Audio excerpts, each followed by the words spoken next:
এইটুকু ইউটিউবের ভাই কাটিয়ে সুন্দর করে দিবা। ফাতেমার বিবাহর দিনে আল্লাহর নবী 9টা জিনিস কিনে নিয়ে আসলেন। কয়টা? 9টা। আন্নিকাউ নিসুফুল ঈমান, বিবাহ বন্ধনে মানে অর্ধেক। নবীজির কন্যার বিবাহ হবে। 9টা জিনিসের ভিতরে মাত্র একটা নতুন কামিজ জামা, জাতা ছিল, জায়নামাজ ছিল, একটা পানির মশক ছিল। 9টা জিনিস ভাইয়ের আমার নিয়ে আসলেন। আসার পরে যখন বান্ধবীরা সাইলিরা মা ফাতেমাতুজ জোহরা রাদিয়াল্লাহু তাআলা আনহাকে বিবাহ দিবেন, ওই দিন গোসল করায় কিনা বলেন তো? সকলকে আনন্দ করে গোসল করায় কিনা? কিন্তু গোসল করায় নবীজির দুধমা উম্মে আয়মান।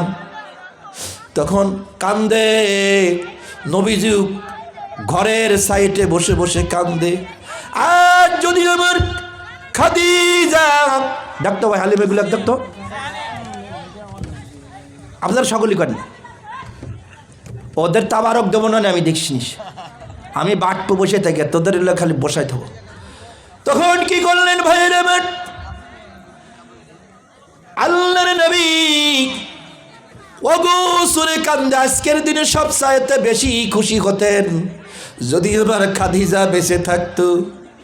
আমার খাদিজা যখন দুনিয়া থেকে বিদায় নিয়ে যায়, ওই সময় নবীজি আমার হাত দিয়ে বলতেছিলাম, বাবা হারাইলাম, মা হারাইলাম, খাদিজা এ পৃথিবীতে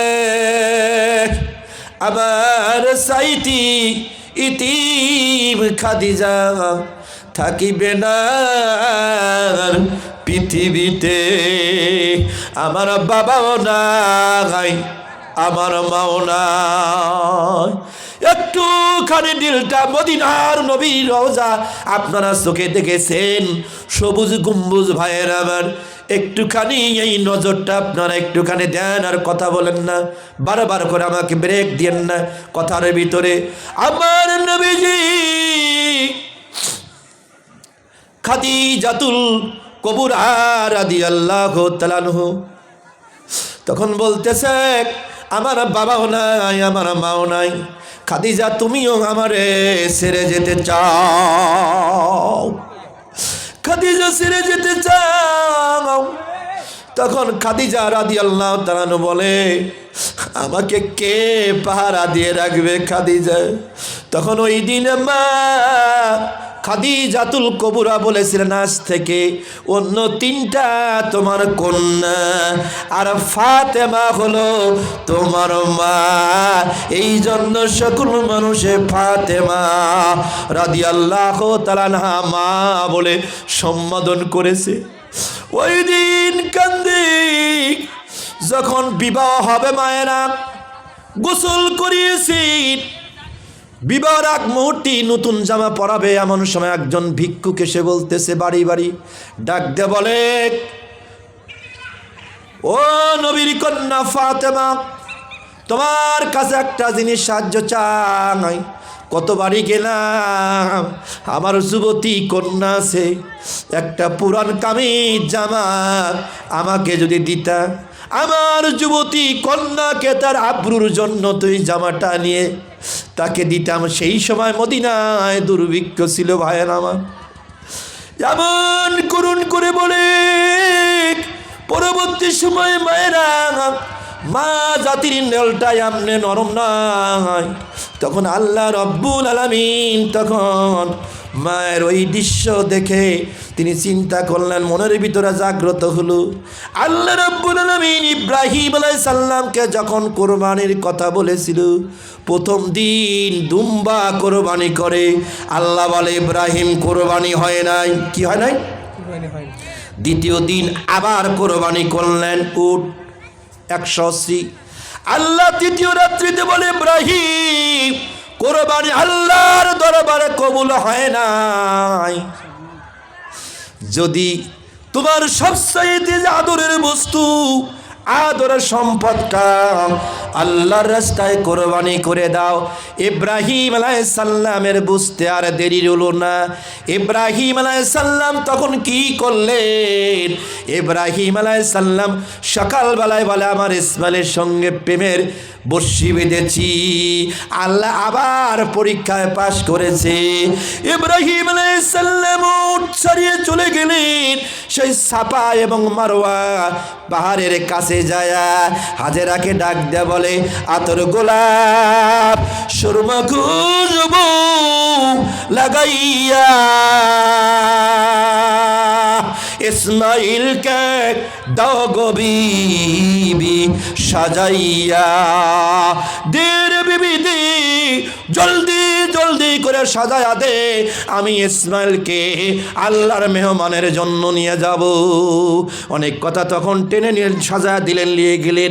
নিয়ে যাওয়ার মাঝখান থেকে যে জায়গা দেখে আসলেন শয়তান মারলেন, ওই মাঝখান থেকে বলতেছে এই ইসমাইল কোথায় যাস?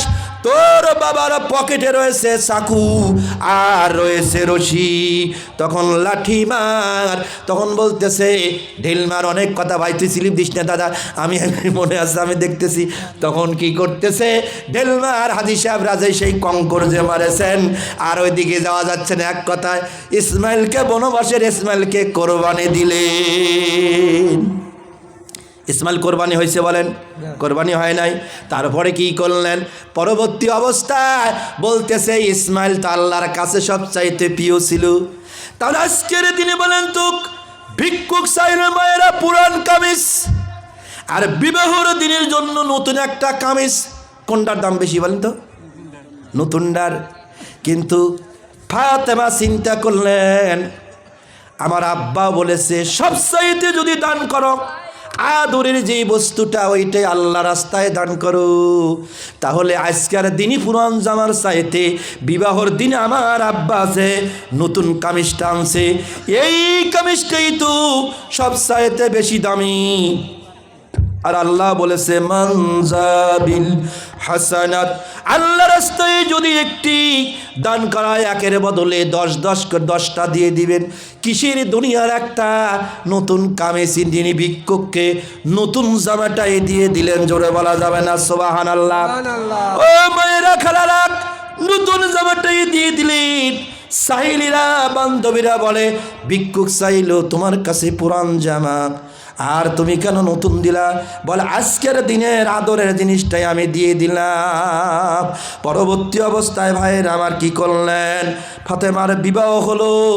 বিবাহ হওয়ার পরে ভাইয়ের আমার আল্লাহর কাছে বলতেছে আল্লাহ একটা জামা আমি দিয়েছি, আল্লাহ জান্নাতের ভিতর থেকে 10টা পাঠিয়েছে। বলে 10টা নয়, 10টা নয়। জিবরিলকে বলে আর একটা কোথায়? একটা দিলে কয়টা? 10টা। আর যেটা দিছে সেটা কয়টা? একটা। তাহলে 11টা হয় না? এই জিবরিল, আল্লাহ যদি দেই পাঠাই থাকে আমার 10টা জামা, 10টা না 11টা হবে। একটার বদলে তো 10টা। তাহলে যেটা দিলাম সেটা যাও। ও আমার মায়েরা বোনেরা, আমি আর সামনের দিকে যেতে চাই না। আল্লাহর হস্তে আপনারা অনেকবার অনেকেই আমার কাছে দিয়েছেন, আপনাদের কাছে যা চেয়েছি তাই পেয়েছি। আমি কিছুই আপনাদের দিতে পারি না, কিন্তু চোখের পানিটুকু দিয়ে আপনাদের জন্য দোয়া করে যাই। যতবার আল্লাহ এই অধমকে হজ করার জন্য নিয়েছেন, আল্লাহ রাব্বুল আলামিন এই বশী করা সব পারার কথা আমার নজরে থাকে ভাইয়েরা আমার। আমি নবীজির রওজায় গেলে এই কথাটা আমার জেহেনে এসে যায় ভাইয়েরা। আর লম্বা কথা